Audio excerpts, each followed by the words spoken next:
Now at 6 and streaming on CrossroadsToday.com, authorities provide updates on the death of an Edna cheerleader. This as one suspect is now arrested in her death.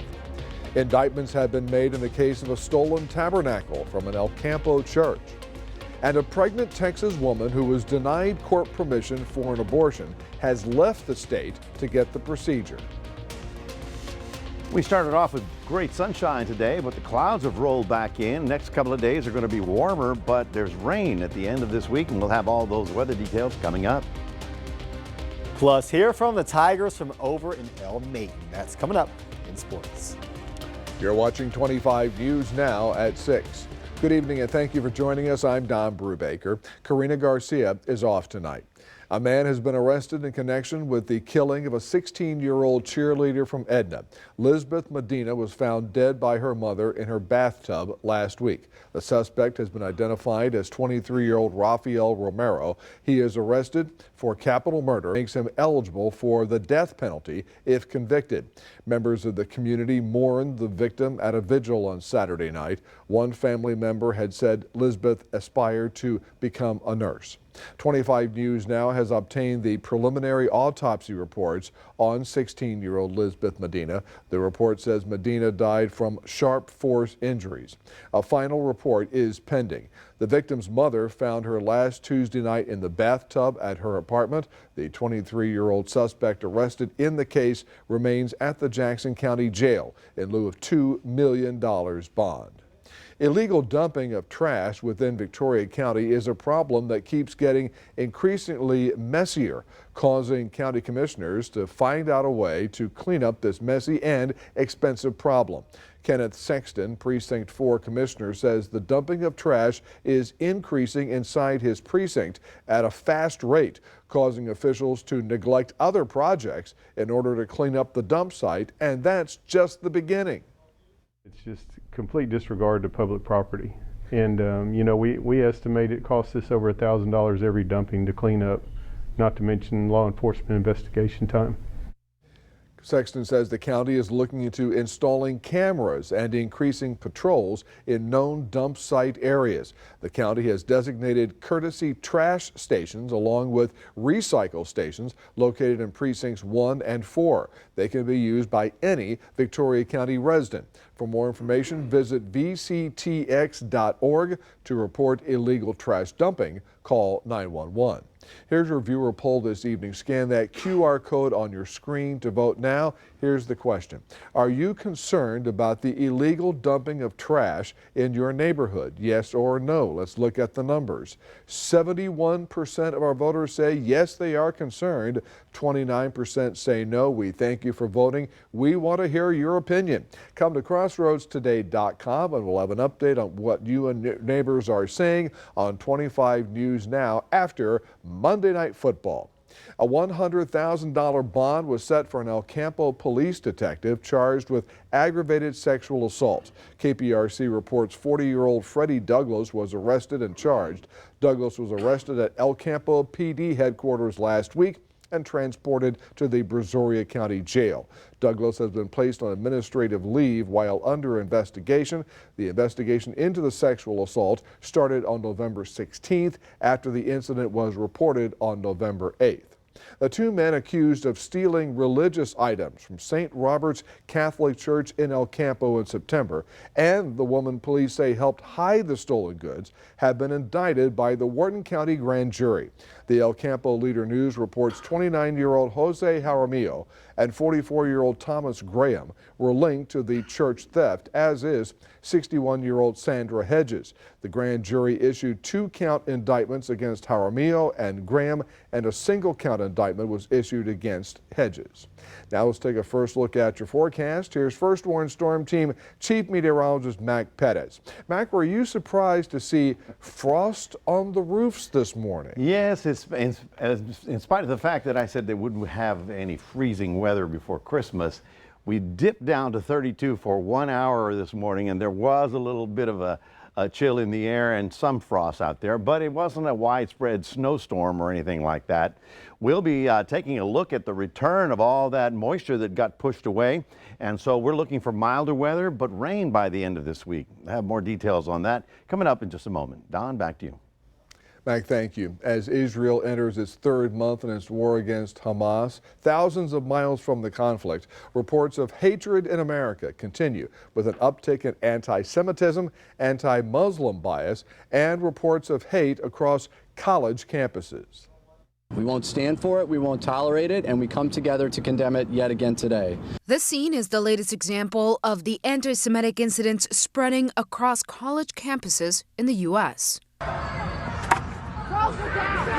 Yale issued a statement Sunday condemning a video showing a person wearing a traditional Palestinian scarf, climbing the menorah, and hanging a Palestinian flag from it.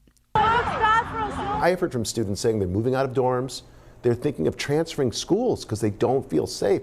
It's not just students. Leaders of some of America's most prestigious universities are also facing scrutiny. The president of the University of Pennsylvania stepped down from the Ivy League school following a storm of criticism after a congressional hearing about anti-Semitism and hate on college campuses. I've heard that thoughtless, reckless, and hateful language on our campus. Harvard President Claudine Gay has apologized for her remarks and remains in her post despite calls for her removal.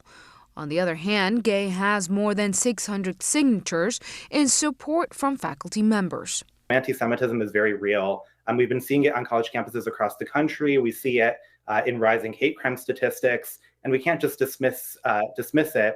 In New York, I'm Gloria Pasmino reporting. Attorneys for a pregnant Texas woman who sought court permission for an abortion say she has left the state to get the procedure.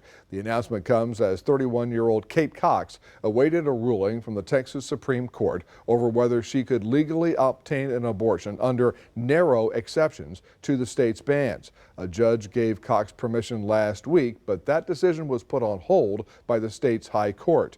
Attorneys did not say where Cox went to get the abortion. On Monday, she was 20 weeks and 6 days pregnant.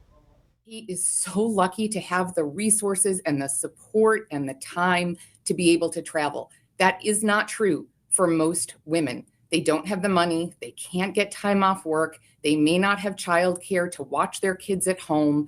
And so she is, as much as she is in a truly horrific situation, she's also in a somewhat privileged situation compared to other women in the state of Texas and in other states where abortion is restricted. Cox sued the state to be able to get a medical emergency exemption for an abortion after she learned her unborn baby has a fatal genetic condition and is not expected to live more than a few days outside the womb. A man who has served nearly 20 years in prison for a murder he did not commit was finally set free in Minneapolis today.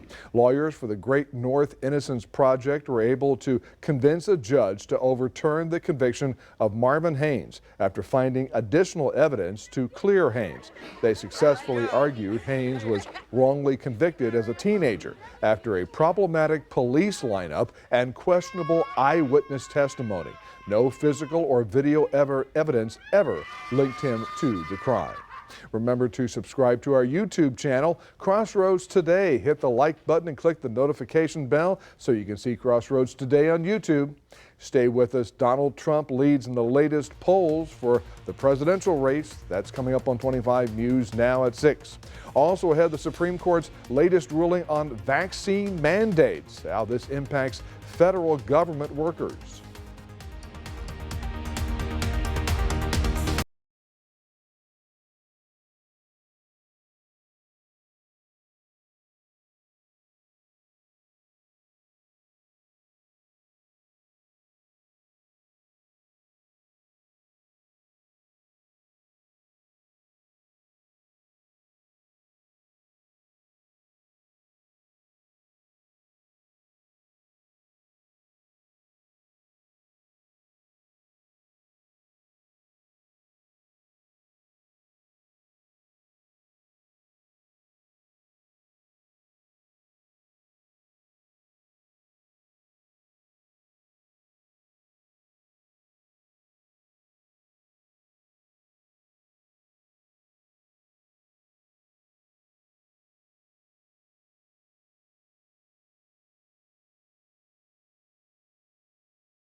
Elon Musk is asking the Supreme Court to weigh in on whether the Securities and Exchange Commission violated his free speech rights. In the filing, attorneys for Musk alleged the SEC deprived him of his First Amendment rights in a 2018 settlement that came about after Musk falsely claimed on Twitter back then that he would be taking Tesla private and that he had funding secured, as he said, for the maneuver. The Supreme Court dismissed several cases on federal government COVID-19 vaccine mandates Monday. Those cases were filed against a pandemic-era mandate that required government workers to get vaccinated. In two of those cases, lower courts ruled against challengers to the mandate. In one, a lower court ruled in favor. The Biden administration rescinded vaccine requirements for federal workers in May. The justices determined that makes the cases moot. New polling shows former President Donald Trump with an advantage over President Biden in two critical battleground states, Michigan and Georgia.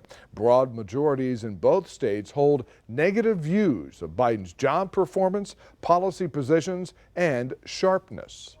The two most recent occupants of the White House appear to be the most likely nominees in next year's presidential election. But a rematch between President Biden and former President Trump is shaping up differently in some key battleground states. In Georgia, where Biden won by a slim margin in 2020, registered voters say they prefer Trump over Biden, 49% to 44% in a two-way matchup. In Michigan, which Biden also won last election, Trump leads Biden 50% to 40%, while 10% of registered voters say they wouldn't support either candidate, according to new CNN polling conducted by SSRS. The Biden campaign is responding to flagging support with new ads, targeting African-American voters in critical markets, as well as an economy-focused ad aimed at Michigan voters. Everyone deserves a livable wage, access to clean air, access to clean water. Joe Biden and Kamala Harris are investing in our community. Trump's latest margin over Biden is boosted by support from voters who say they didn't cast a ballot in 2020.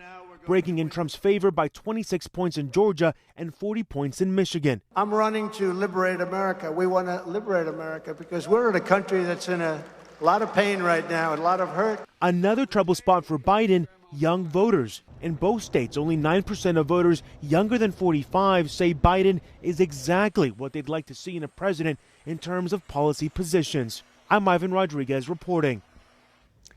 If your teen is constantly on their phone or computer, they are more than likely using a social media site. A new Pew Research Center report shows 93% of teens say they used YouTube, compared to 63% who say they used TikTok.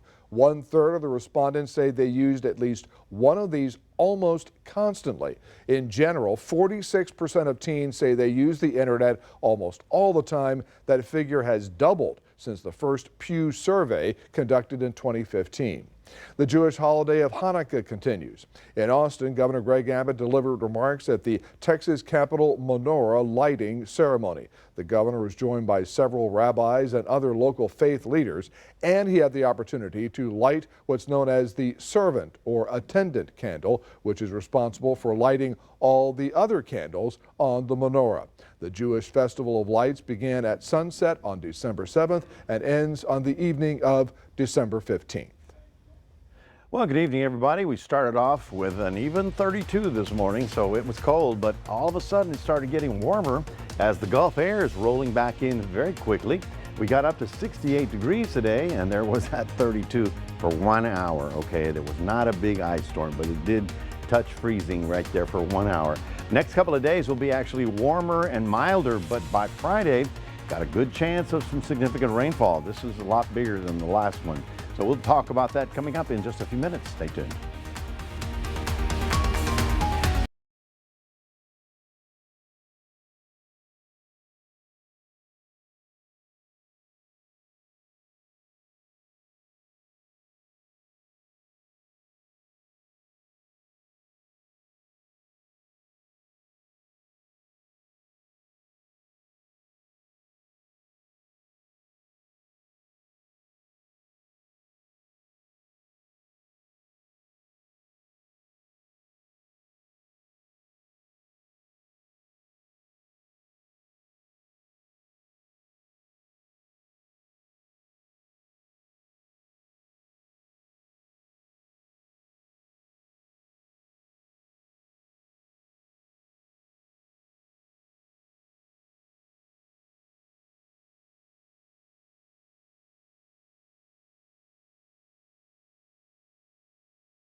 Well, good evening, everyone. Obviously, the weekend was a little bit busy with the wind and the cold, and all of a sudden, this morning was pretty striking, but it has warmed up. We're looking at 50s temperatures throughout much of the region, as you can see right about now.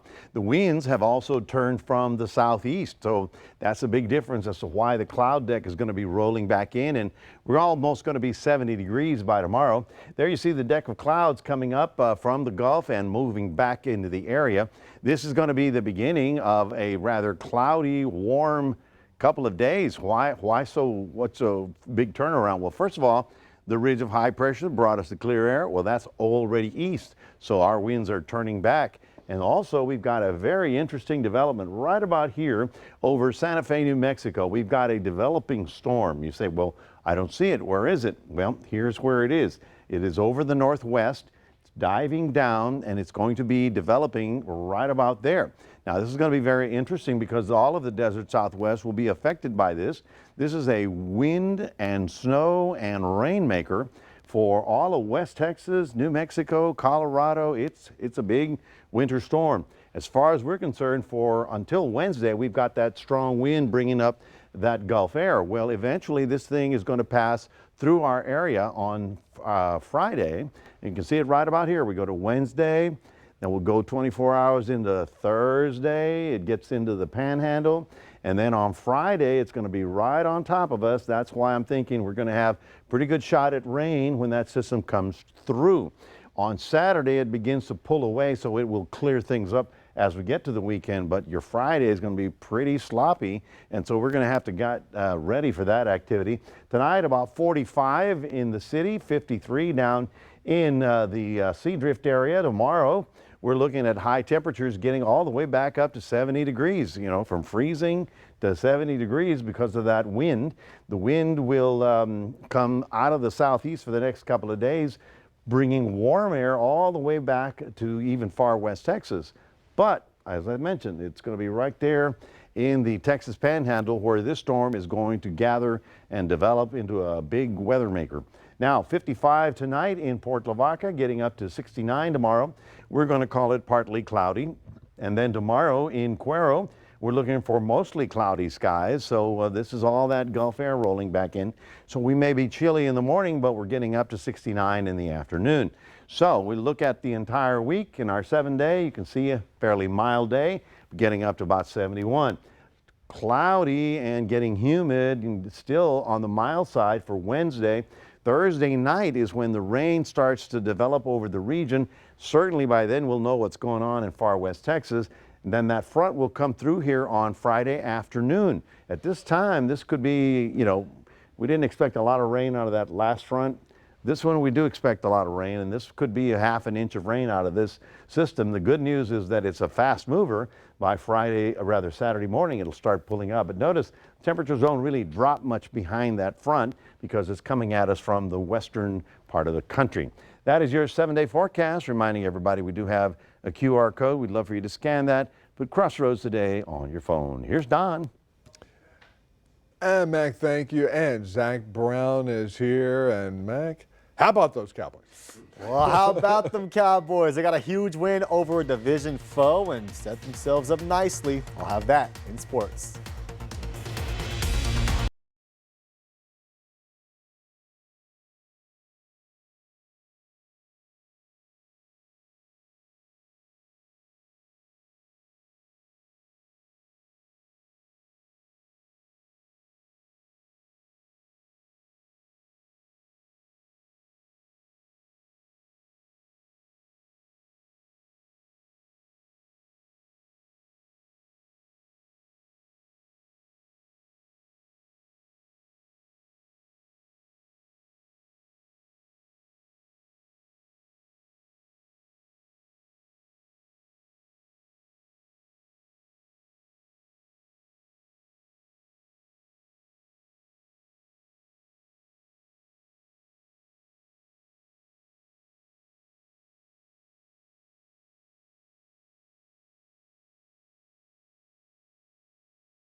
Huge showdown last night in Arlington in the battle for first place between the Cowboys and the Eagles. Head coach Mike McCarthy back from surgery. And speaking of surgery, Dak Prescott picking apart the Eagles defense, going to hit University of Oklahoma great CD for the TD. The Cowboys strike first, and the Cowboys defense smothering Jalen Hurts. Sack there from Micah Parsons. Dallas getting everyone involved. Dak Prescott going to hit former Houston Texan Brandon Cooks, who was down at the 1, and they would let him finish the job off. Easy 1-yard touchdown reception on 2nd and goal. The Eagles did try to get back in this one with a third-quarter scoop and score, but Dallas pulled away. They get a huge 33-13 victory, and for the moment, first place in the division.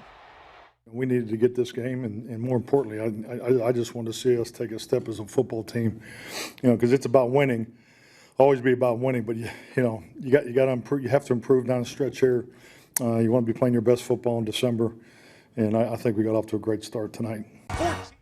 Dallas will play the Bills next week, and that will lead us to your viewer poll. Are the Dallas Cowboys Super Bowl contenders? Yes or no? We've got a near 50-50 split. 46% of you say yes. Most of you still don't quite believe. Maybe more of you will vote and will sway it the other way. But for now, and I'm a Texans fan, it pains me to say this, you got to put them in the contending category. They just dismantled the Philadelphia Eagles. And speaking of AT&T Stadium, a big game over there for some local guys, the Tidehaven Tigers, getting ready for a shot at a state title. They will get the Gunner Tigers, who are the defending state champs and have won 30-plus games in a row. The guys know the task at hand, but they know they're built for it, and at the same time aware it's going to take their absolute best to get out of Arlington with a victory. I gave a speech before the first practice that we have to have 3 of the best practices we've ever had in our lives. And I think the intensity level for everybody's up. Yeah, man, we're just on another level right now. At the end of the day, it's just another game, and just trying to do whatever it takes to get the win at the end of the day. That's all that matters. They make the long road trip to Arlington in just a few days. Monday night football, in New York between the Packers and the Giants, but there's another storyline over there. Everyone seems to hate the turf at MetLife Stadium. Many people believe it played a big role in the Achilles injury for Aaron Rodgers, and Texans star wideout Nico Collins re-aggravated his calf, and the Texans lost to the Jets yesterday, and the Texans player calling it, quote, trash. Well, sad news for former Houston Oiler and Tennessee tight end who was well known for his lateral in the Music City Miracle. Frank Wycheck found dead at the age of 52 from an apparent fall in his home. The Titans saying they are devastated by the loss and that his memory will always be cherished. Also, Shohei Ohtani will defer $68 million of his $70 million so they can spend more money, and the rich get richer, Don. Yes, very good. Wouldn't it be great to defer a lot of money, like $68 million a year? I don't know if I'll ever make $68 million. I'd do it, yeah. All right, Zach, thanks. We're back in a moment. A restaurant owner in Wisconsin is doing her part, along with the community, to help those in need enjoy a home-cooked meal.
Tonight, a family-owned restaurant in Wisconsin is making sure customers of all ages can get a plate full of food. Farmer's Home Restaurant has been open for over 100 years. Owner Tracy Bussey wanted to try something that she saw on social media. The restaurant is now offering a paying it forward service where people can come in, prepay for a meal so others have something to eat. Since starting the paying it forward in November, the restaurant has raised over $3,000. Well, that is a really, really neat idea. I wonder how many people would take advantage of that in this area, paying it forward. I would contribute to that. You know, you feel you're having a good day, payday. Yes, you the know, holiday season. Put a little down. Yeah. Somebody else have a good lunch. So. Yeah, it's the giving season, the holiday season, so that's great timing for that. That's the idea. That's the idea. Well, folks, we started off quite cold this morning. But we are warming up. In fact, we'll be about 70 degrees next couple of days as the clouds start gathering. This time of year, the storms move very quickly. So we've got another front coming in on Friday. This one may have more rain, certainly a lot more than what we got with the last one. But let's wait and see how it evolves. But it's going to be a fairly wet Friday coming in as that storm blows through. And by Saturday, it does clear out of the area. All right. Thank you, Mac. And thanks for joining us. Hey, we'll see you tonight for 25 News Now after Monday Night Football. Have a good one, everybody.